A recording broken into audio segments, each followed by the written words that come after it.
Hi everyone, today we're here with Ranee. She's a local Las Vegas immigration attorney and she'll be joining us today to talk about the main topic on immigration. You know, what's going on with all the ICE raids that's happening. Supposedly they're going out to people's home trying to pick up undocumented immigrants.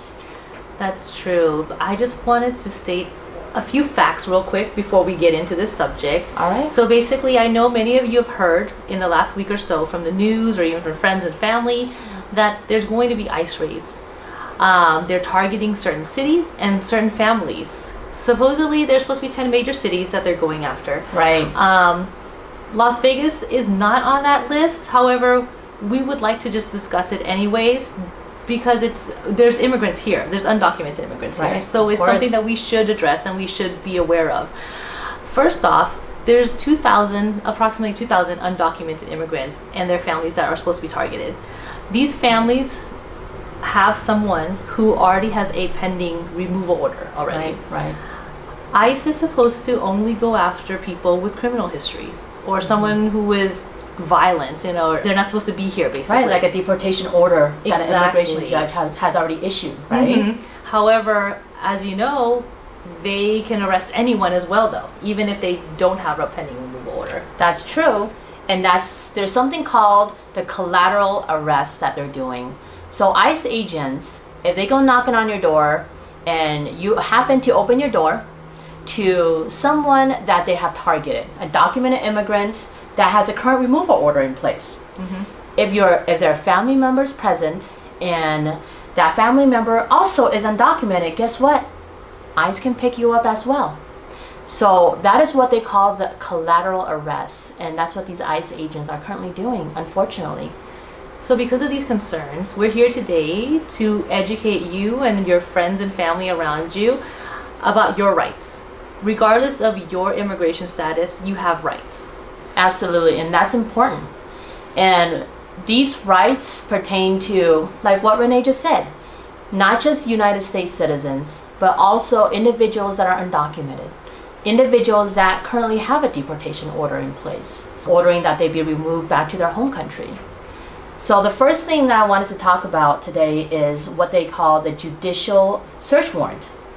Yes, that is important, because a lot of times you're going to get not you specifically or someone you know will get a knock on a door saying, open up, we're here to search your house for a specific person. However, you have a right to not open your door. You also have a right to ask for that warrant.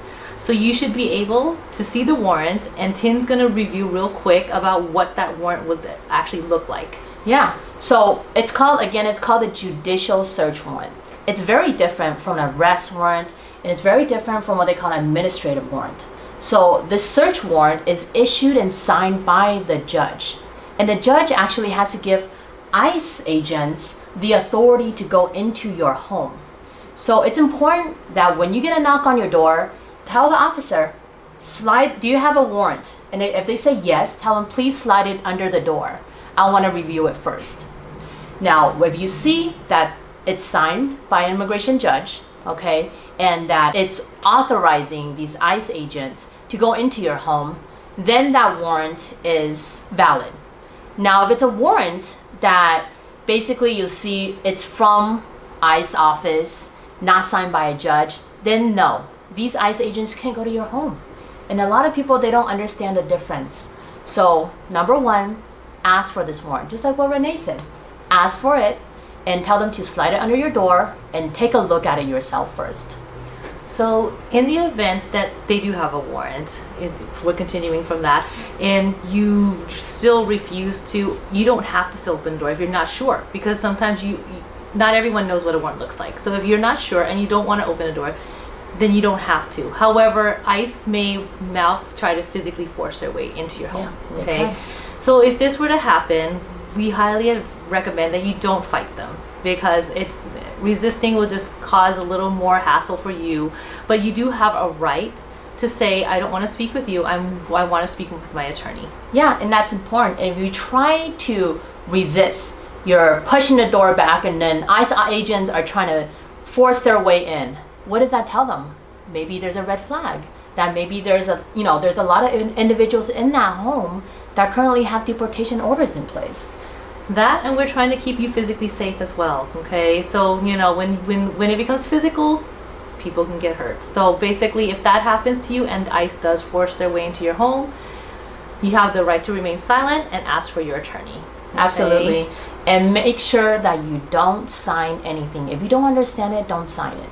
You know, let them know that you want to talk to an immigration attorney before you sign anything and that you don't understand, okay? So the next thing is, though, what if ICE will ask you for your immigration papers or legal documents to prove who you are? And that's a big question that I'm sure a lot of our viewers are thinking about. Well, what if they ask me? Am I, you know, do I have to give it to them?